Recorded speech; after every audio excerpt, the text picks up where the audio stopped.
It was a quiet morning, the kind of morning that carried the scent of fresh coffee and the rhythm of typing fingers echoing through Lee's company hallways. The winter sunlight streamed gently through the glass walls, glinting off Lee's wristwatch as he adjusted his tie and reviewed the list of candidates for the new secretary position. Sam had always loved seeing him like this, focused, confident, calm. He was the kind of man who commanded a room without raising his voice. Yet, that morning, as she stood by the office door holding 2 cups of coffee, she couldn't help but feel a flicker of unease. "Another new secretary?" she asked softly, handing him the cup. "Didn't you just let the last one go?" Lee smiled, that same composed, charming smile that always seemed to make the world pause for a moment. "She got promoted," he replied. "And this time, I need someone who can handle both business and the pressure that comes with it." Sam nodded, pretending to be casual. But deep down, a strange feeling twisted in her chest. She wasn't sure why. Maybe it was because she knew how attractive Lee was, not just for his looks, but for his warmth, his authority, and the quiet kindness in his tone when he spoke to people. Then the door opened. A young woman walked in, elegant, graceful, her long hair swaying slightly as she bowed politely. She introduced herself as Mina, her voice soft yet confident. Her bright eyes met Lee's, and she smiled. Something inside Sam froze. Lee stood up to greet her, his tone polite and encouraging, the same way he always treated people. But in that small exchange, the way his lips curved slightly, the way Mina laughed lightly at his question, Sam felt a sharp, unfamiliar sting. It was jealousy. She didn't want to admit it, but she couldn't ignore it either. Watching them talk, hearing their laughter, she felt like an outsider in a place she used to belong. From that moment, a silent question formed in her heart. Would this young girl with her bright smile and confident charm take away the man she loved? And even though she told herself not to overthink it, deep down, she knew that something had just begun. The days that followed felt strangely heavy for Sam. She couldn't explain it. Maybe it was the way Mina's laughter echoed through the office whenever Lee walked by, or maybe it was the way everyone seemed to admire how quickly the new secretary had adapted to the job. Mina was smart, polite, and full of energy. She always arrived early, brought Lee his coffee exactly the way he liked, 2 sugars, no milk, and even anticipated his schedule before he asked. Everyone praised her, and Lee, of course, seemed genuinely pleased. "Good work, Mina," he said one afternoon after she flawlessly organized a major client meeting. Sam was standing near the door, holding a folder, her heart sinking as she heard him say those words with a warm smile. It wasn't that Lee had changed. He still greeted her gently every morning, still asked if she had eaten, still gave her that calm, comforting look when she seemed tired.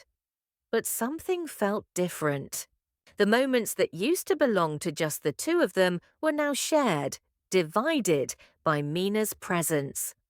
That evening, as they left the office together, Lee looked relaxed. "I think Mina will be a great help," he said, glancing at Sam. She tried to smile. "Yes, she's very capable," but her voice trembled ever so slightly. He noticed. "Sam, are you okay?" "I'm fine," she replied quickly, turning away. But the truth was, she wasn't.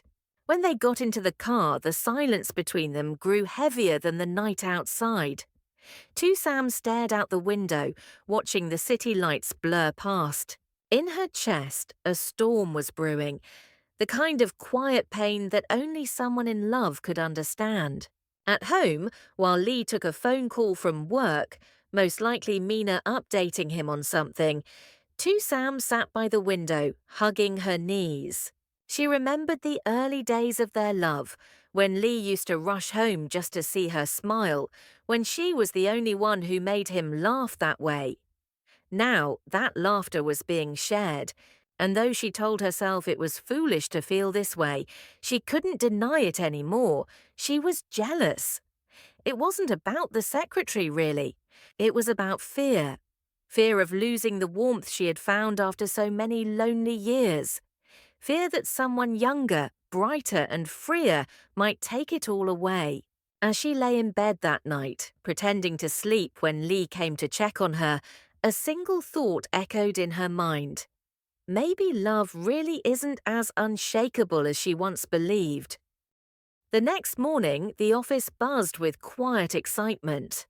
Lee had an important meeting with a foreign investor, and Mina, being his new secretary, would accompany him to the conference hall downtown. Tu Sam, who worked in the same building but on a different project team, overheard the news accidentally. Her heart skipped a beat. He's going with her? Alone? She tried to brush it off, focusing on her work. But every time she glanced at the clock, she imagined them, sitting together in the car, talking, maybe laughing the way Lee used to laugh with her. The image gnawed at her heart like a tiny, invisible flame. By noon, she couldn't take it anymore. When she saw Lee's car parked outside the building again, curiosity, no, pain, pushed her to look. Through the glass door, she saw Mina walking beside Lee, holding a folder. The girl's hair shimmered under the sunlight, and her smile was radiant. Lee said something softly, and Mina laughed, a sound light and graceful as wind chimes. That was the moment Tu Sam's chest tightened. The way Lee looked at Mina, or maybe the way Mina looked at him, sent a sharp, unfamiliar ache through her. When Lee and Mina entered the lobby, Tu Sam turned quickly, pretending to arrange papers. But her hands were trembling. "Sam?" Lee called gently, noticing her. "We're back earlier than expected. The meeting went smoothly." "Good for you," she replied, too quickly, too coldly. He frowned. "Is something wrong?" "No, nothing," she said, forcing a smile. "Why would there be?" Her words came out sharper than she intended. Mina looked at her, confused, then quietly stepped back, sensing the tension. Later that evening, when they got home, the silence was unbearable. Lee placed his keys on the table and turned to her. "You've been acting strange all day. Did I do something?" Tu Sam's voice broke. "Why don't you ask her? She seems to know everything you do now." Lee blinked, taken aback. "Sam, are you jealous?" She didn't answer, but the tears in her eyes said everything. "Sam," he said softly, walking closer, "Mina is just my secretary. She's helping me at work, that's all." "Just your secretary," she whispered, trembling. "Do you know how it feels to watch you smile at someone else? To see her standing where I used to stand? You think I don't notice?" Lee sighed and took her hands, but she pulled away. The warmth that had always existed between them now felt like cold glass, fragile, ready to shatter. "I didn't mean to make you feel that way," he said quietly. "You are the only one I want beside me, Sam, but if you let jealousy blind your heart, it'll hurt us both." Tu Sam turned away, her tears falling silently. She didn't want to be that kind of woman, the insecure one, but love had made her human, fragile, and fearful. That night she lay awake, thinking about his words. Maybe she had let her fear speak louder than her trust. But deep down she still wondered, could love truly survive when doubts had already begun to grow? The following day, Tu Sam came to work earlier than usual. Her eyes were slightly swollen from crying the night before, but she tried to act normal.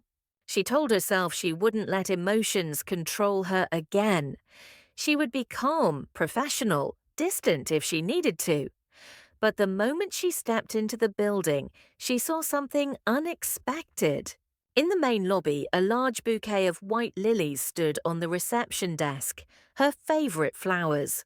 A small card hung from it, written in Lee's handwriting. For the woman who brightens my every winter morning, please don't let jealousy steal our warmth. Her heart trembled. For a long moment, she couldn't move. Everyone in the office whispered, smiling quietly. But Sam's mind was blank. Only his words echoed in her heart. Later that afternoon, as she walked to the garden behind the office to get some air, she saw Lee waiting there. He was leaning against a tree, a gentle smile on his face, holding 2 cups of warm coffee. "I thought you might need this," he said softly. "You didn't have breakfast this morning." Sam hesitated, looking down. "You didn't have to." "I know," Lee replied, stepping closer, "but I wanted to." They sat down on a wooden bench. The air was cool, filled with the faint scent of flowers. For a while, neither spoke. Then Lee broke the silence. "Sam, I know yesterday hurt you," he said quietly. "And maybe I didn't realize how my actions made you feel, but you have to know, Mina doesn't mean anything beyond work. She respects you, and so do I." Sam's voice was soft but fragile. "It's not about Mina, Lee. It's about me. I'm scared. You're surrounded by people like her, young, confident, beautiful, and I'm just me." Lee reached out, taking her hands gently. "You are not just you. You are the woman who taught me how to care, how to love, how to see life beyond success. You're the only person who makes me want to go home early every day." His words melted the cold wall inside her. Tears welled up again, but this time they were warm. Lee smiled and wiped them away with his thumb. "Sam, I don't want us to fight over fear. If I've made you doubt me, I'll spend the rest of my days proving you never should have." Sam looked at him, her heart finally calming. "Then prove it," she whispered. Lee grinned. "I already started." He reached into his pocket and pulled out a small, delicate keychain, shaped like 2 interlocking hearts. "From now on," he said, "we'll share one heart, even when we're apart. No jealousy, no distance, just trust." Sam took the keychain, smiling through her tears. "You're impossible," she murmured. "Maybe," Lee said, laughing softly, "but I'm yours, completely." At that moment, under the soft golden sunlight, Sam finally felt the warmth return, not just from Lee's words, but from the sincerity in his eyes. It wasn't a grand gesture or a luxury gift. It was something far more precious, proof of love built on trust, forgiveness, and understanding. Days passed after that quiet afternoon in the garden. Something between Sam and Lee had shifted, not in the way that passion burns bright, but in the gentle warmth that comes after a storm. There was no longer cold silence or wounded pride. Instead, there was calm understanding in every glance they shared. At work, Mina noticed the change too. She remained polite and professional, keeping her distance when Lee and Sam were together. One morning, she came to Sam's desk with a shy smile and handed her a small gift bag. "I think I owe you an apology," Mina said softly. "I didn't mean to come between you and Mr. Lee. I was just excited to learn from him. But I realize now how my actions might have been misunderstood." Sam blinked, surprised by her sincerity. She opened the bag. Inside was a small notebook with the words "Women Who Inspire Me" written on the cover. The first page had Sam's name on it. "I've watched how you work," Mina continued, her voice calm. "You're graceful under pressure, kind even when tired. I admire that. I hope one day I can have the same strength, not just in work, but in love too." Sam smiled, her heart softening. She realized how foolish her jealousy had been. Mina wasn't her enemy. She was just a girl finding her place, the same way Sam once did. That evening, Ly came to pick her up after work. Instead of driving straight home, he took her to the little cafe by the river where they'd shared their first coffee months ago. The place glowed under strings of golden lights, and the smell of cinnamon and roasted beans filled the air. When they sat down, Ly took her hand. "You know," he said, looking into her eyes, "love isn't about never feeling jealous or afraid. It's about fighting for what's real, not what's imagined." Tu Sam smiled faintly. "I almost lost us because I didn't trust enough." Ly shook his head gently. "No, you didn't lose us. You just reminded us both that love has to be cared for every single day." Then, from under the table, Ly pulled out a small box wrapped in silver paper. Inside was a delicate necklace, not too fancy, just a single pearl resting on a thin gold chain. "For the woman who never needs to shine brighter than anyone else," he said, fastening it around her neck, "because she already glows in my world." Tu Sam's eyes filled with tears again, but this time they were tears of peace. She leaned into him, feeling his warmth and sincerity. The fear she once carried, the fear of being left behind, of being unworthy, began to dissolve, piece by piece. Outside, the city lights shimmered on the water. Mina's laughter echoed faintly from a nearby table where she sat with new friends, and Tu Sam smiled, realizing how far they had all come. Ly held her close and whispered, "No more doubts, Sam. No more fear. Just us, and the life we'll keep building together." And in that quiet moment, surrounded by the hum of the evening, Tu Sam finally understood. Love wasn't about possession or perfection. It was about growing together, forgiving, learning, and believing that two imperfect hearts could still create something lasting.